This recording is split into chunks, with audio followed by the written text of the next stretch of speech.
মুহাম্মাদুর রাসূলুল্লাহ ওয়াল্লাযীনা মাআহু আশিদ্দাউ কুফা বাইনাহুম তারাকুম রুকআন। এরকম কোরআন তেলাওয়াত শুনলে ঘুম ভাঙা যায়। কি মধুর সুর কণ্ঠ, এরকম লাহানে জলিল। আল্লাহু আকবার। কত সুন্দর কোরআনের আয়াতকে কিভাবে পড়তেছেন আপনারা। আপনারা নিজেরাই মনে করতেছেন কোরআন শুদ্ধ, সঠিকভাবে পড়তেছি, এরকম নিজেরাই এরকম মনে করতেছেন না। অন্তত 1 মাস প্রাইভেট পড়লে কোরআন আশা করি ঠিক হয়ে যাবে। অন্যান্য কিছু ঠিক না করলেও এই কোরআনটা ঠিক করার, শুদ্ধ করে পড়ার চেষ্টা করেন। কীভাবে পড়ছেন আমি নিজেও বুঝতে পারছি না।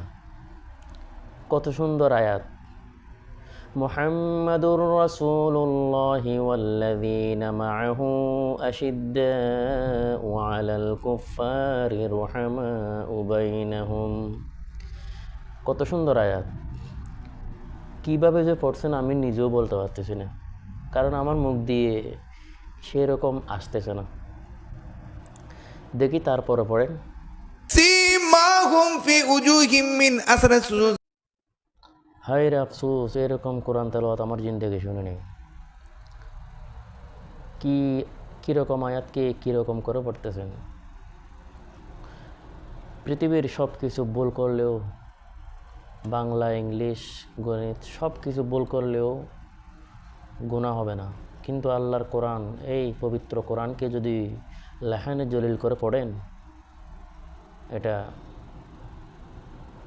কি যে মারাত্মক গুনাহ হবে আপনি নিজেও জানেন না মনে হয়।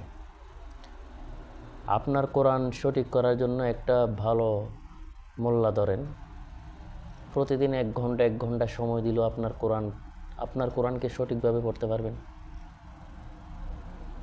যদি আপনার চোখ পর্যন্ত যদি আমার ভিডিওটি যায়, আমার কথাটি রাখবেন, এই কোরআনকে শুদ্ধ করার জন্য একটা ভালো হুজুর ধরেন, তার থেকে এই কোরআনকে ভালো করে সহি শুদ্ধভাবে শিখে নেন।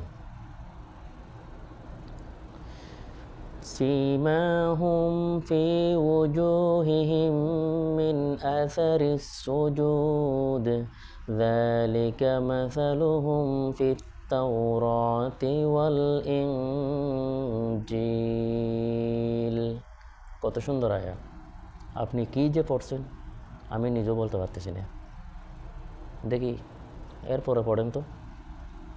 সালিহাত মিনহুম হঠাৎ আবার দাঁড়িয়ে গেছেন কেন?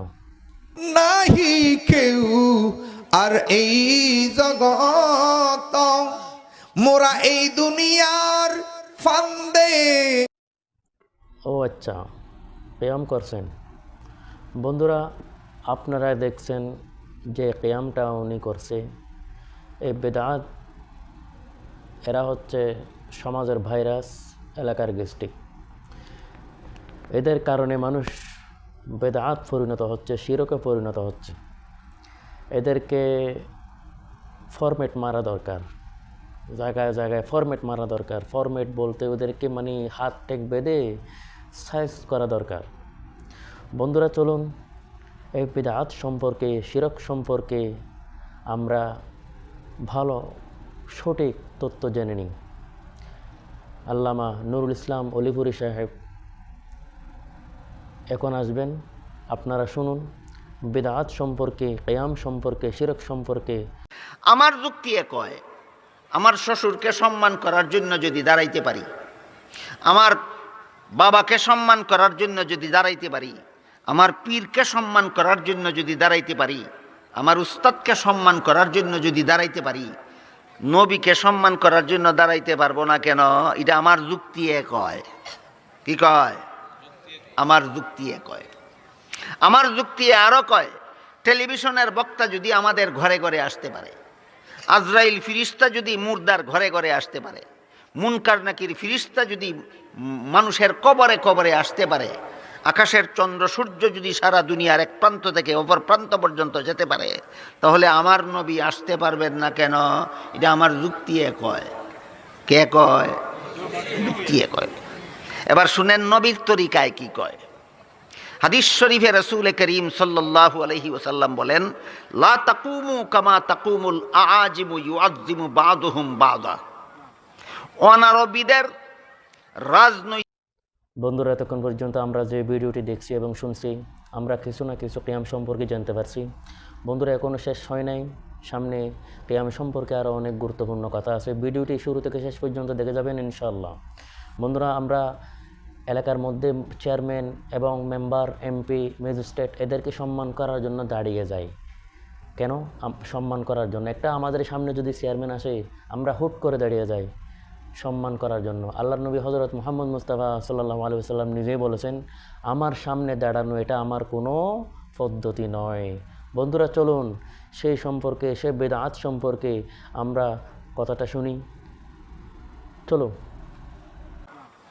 অনারবীদের রাজনৈতিক অহংকারী নেতাদেরকে সম্মান করার জন্য জনগণ দাঁড়ায়।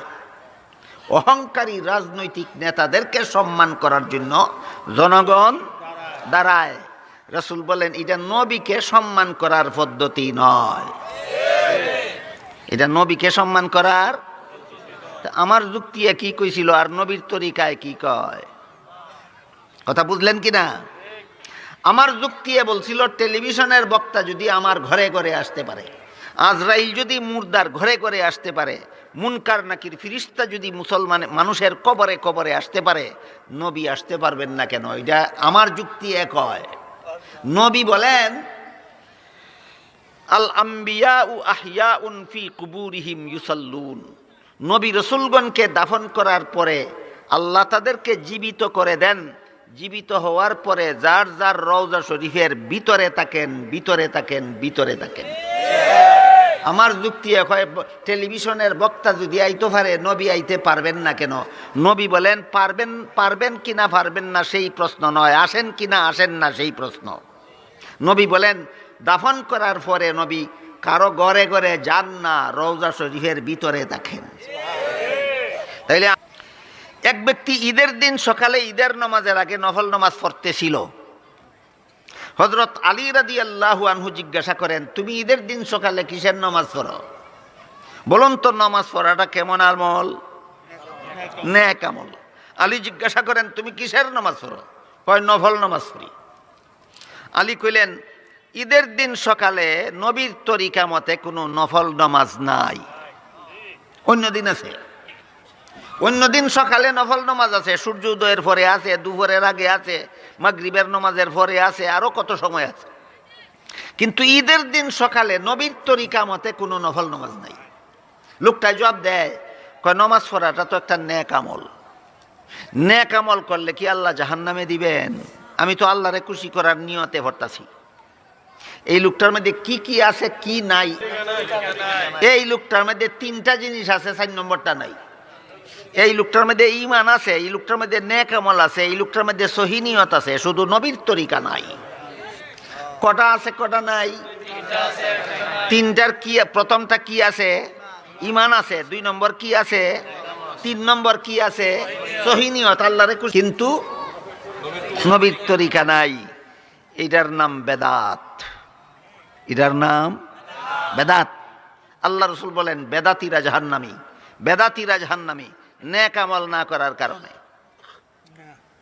নেক আমল না করার, মুমিন না হওয়ার কারণে, সহিহ নিয়ত না থাকার কারণে, মুমিন হইয়া নেক আমল কইরা সহিহ নিয়তে কইরা জাহান্নামে যাবে নবীর তরিকার অভাবে।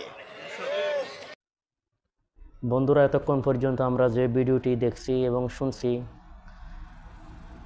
আল্লাহ সুবহানাহু ওয়া তাআলা আমাদেরকে এরকম বেদাত থেকে, শিরক থেকে, ফিতনা থেকে হেফাজত রাখুক, আমিন। বন্ধুরা, এই ভিডিওটা দেখে যদি আপনার যদি ভালো লাগে, একটি লাইক করে যাবেন। আপনি যদি আমাদের চ্যানেলে যদি নতুন হয়ে থাকেন, একটি সাবস্ক্রাইব করে যাবেন ইনশাআল্লাহ, আশা করি। আসসালামু আলাইকুম ওয়া রাহমাতুল্লাহি ওয়া বারাকাতুহু।